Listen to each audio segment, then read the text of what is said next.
একটা বাচ্চার উপরে গুলি চালাতে পারলেন আপনি? বাচ্চার উপর গুলি চালাইনি স্যার। হ্যাঁ, বাচ্চার উপর গুলি চালাই। তো বাচ্চা লাগলো কি করে? বাচ্চারা ঘোরাঘুরি করছিল আর এখান থেকে ওই যে লাঠি নিয়ে ছোটাছুটি করার সময়তে লেগে গেছে। তো গুলি চালাচ্ছিলেন তো ওদেরকে উদ্দেশ্য করেই? না, তাহলে কাকে মারছিলেন গুলি? এমনি ভয় দেখাইলাম উপরে। হ্যাঁ, উপরে ভয় দেখাই। তো বাচ্চা লাগলো কি করে? বাচ্চা লাগলো বলতে ওই মাঝে মধ্যে কি বাচ্চাদেরকে নিশানা প্র্যাকটিস করেন নাকি গুলি চালিয়ে?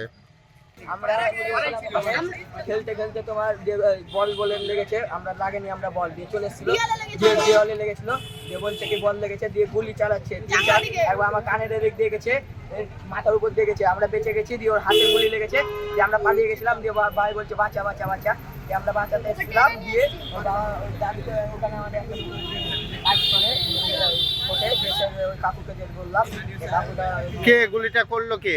গুলিটা করছে এই বাড়িতে, ওই বাড়িতে। হ্যাঁ খেলতে গেছি স্যার। উনি কি পেশায় কি করেন? মাস্টারও উনি এইভাবে নির্বোধের মতো গুলি চালাতে পারেন? সেটাই তো এখন বক্তব্য ওটা।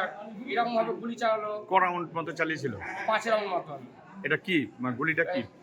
পাখি মারা বন্ধ করে দিয়েছে। তার মধ্যে একটা ছেলেকে লেগে যায়? একটা ছেলে, কতজন মতো ছেলে মাঠে খেলা করছিল? মোটামুটি 10-15 জন। ঠিক আছে। উনি কোন স্কুলে মাস্টার জানেন? না, কোন স্কুলে ওটা জানা নেই। কিন্তু উনি শিক্ষক, তাই তো? হ্যাঁ শিক্ষক, ভালো করে জানা আছে শিক্ষক।